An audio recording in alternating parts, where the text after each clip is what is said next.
will be fired for the home. For more information, visit MemphisHustler.com.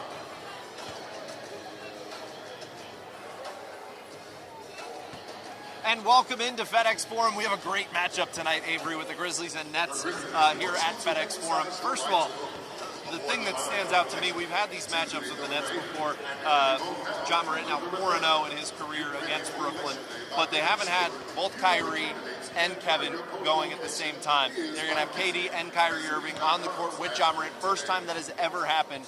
I think it's underrated just how big of a matchup that is. You have let's call it what it is, 3 probably future Hall of Famers when it's all said and done out on the court. Yeah, I think you're absolutely right about that. 3 Hall of Famers. I think I heard somebody call this a box office matchup. You know, this is the kind of matchup you really want to see. You've got KD, who's a Hall of Famer. You've got Kyrie Irving, who's probably got the best handles in the league, but I think Ja Morant might have a little something to say about that. He's played phenomenally through these first 3 games, averaging 34 points thus far. But on top of Ja Morant being 4-0, against the Nets in his career, we also have a 6-game winning streak against the Nets. We're 6-0 in the last 6, so we haven't lost since 2019. However, that was at home, so definitely want to hold down home court. And I know they got a little bit of a bitter taste in their mouth after Luka Doncic gave them the business on Saturday over the weekend. And Kevin Durant was very complimentary of Ja Morant this morning, saying that not only is he unique, not only is he doing things that we've never seen before, but he made comparisons to Russell Westbrook, to Derrick Rose, and most complimentary of all to Allen Iverson as well. So, that's high praise coming from one of the greatest of all time who's on this court about to take you on, and he's giving you your flowers as well. Yeah, he said in the comparison to Allen Iverson, he basically said Ja Morant was a taller, stronger Allen Iverson, which I think is incredible praise that you can get from Kevin Durant. I don't know if KD can say too much about somebody being, skinny or on the muscular side. He's got a little bit of skinnier legs, but one thing we found out about KD, he can get a bucket any way he wants. So for him to be praising Ja Morant the way he has, I think it's well-deserved. We talked about the way he's been scoring early on in the season. It's way too early to give any MVP nods, but I think everybody wants to crown Ja Morant pretty early, and I think it's been well warranted early on here in the season. First 3 games, small sample size, but plenty to work with so far. Well, and the fact that, he only scored 20 points against Dallas, even with that, through 3 games, he's still second in the league in scoring, only behind Jason Tatum right now. 49 points down in Houston will help with that a little bit. But, what we're seeing from him so far has been next level, and especially if that 3-point shot continues to elevate and become a larger part of his game. Look out. And not to mention, defensively as well, hasn't been a great start for the Grizzlies so far, but we've seen some incredible flashes, especially on the blocks from Ja Morant so far. Yeah, I think the crazy thing about Ja is during media day in the preseason, we kind of asked Ja, what'd you work on in the offseason? Ja, what you do in the offseason? What's going to be better about your game? And he just kept telling us, just wait till opening night. Just wait till first week of the season. And we're seeing it. He's clearly worked on his game from a shooting perspective. He didn't want to live above the rim as much as he did. He didn't want to take as many hits at the rim as much as he did last season. And so far, he's played really well. He's shooting over 50% from the floor. In the Rockets game, he hit 6 of 6 from 3. That's not something we thought we'd really ever see from Ja Morant. So he has clearly elevated his game, and it's really been amazing to watch thus far. And hopefully we can get another spectacular performance against 2 of the best in our game right now, and Kevin Durant and Kyrie Irving. Well, 137 points, that's not what you want to see. That's what we saw on Saturday back at Dallas. Second game of a back-to-back. You don't have your leader in blocks from last year, Jaren Jackson Jr. You don't have your best defender as well in Dylan Brooks. Hopefully they're getting him back tonight. We saw him out here on the court. We saw him getting some shots out.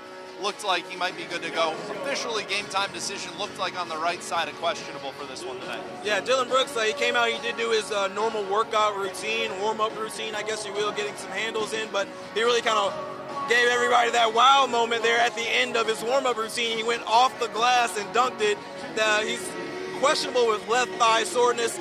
The thigh didn't look like it had any problems during warm-up, so hopefully he plays. But yeah, they're definitely going to need him on the defensive end. Through 3 games, they're averaging 126 points allowed by the opposing offense. That's not dead last, but it is 29th in the NBA out of 30 teams. So not necessarily what you want to see, but it's a small sample size, and when you don't have 2 of your best defenders, there's really not much you can say. Plus, you don't have Zaire Williams, who's normally in the lineup as well. So hopefully with Dylan Brooks, we see him tonight.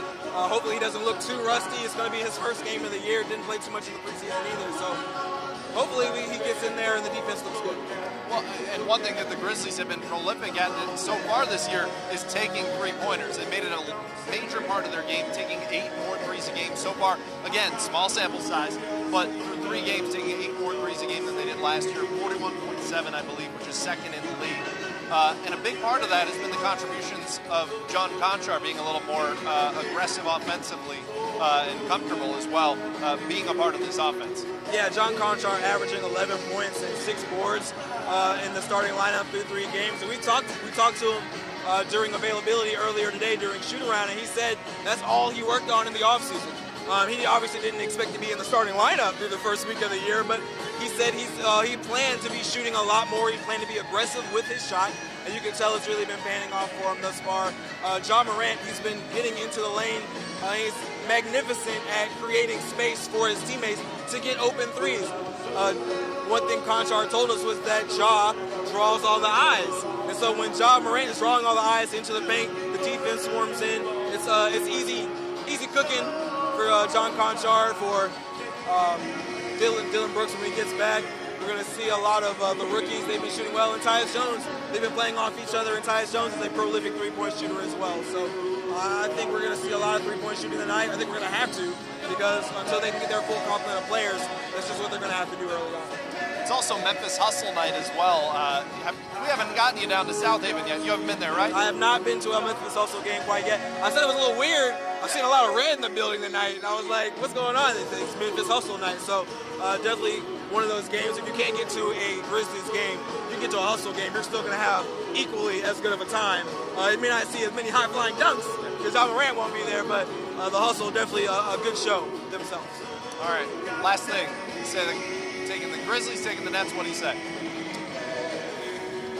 I think the Nets get this. Not gonna lie. Not gonna lie. Simply because I think it might become who can outscore the other, as opposed to, it'd be more of a defensive battle. I think if Ja Morant and the Grizzlies had their full complement of defenders, it'd be different.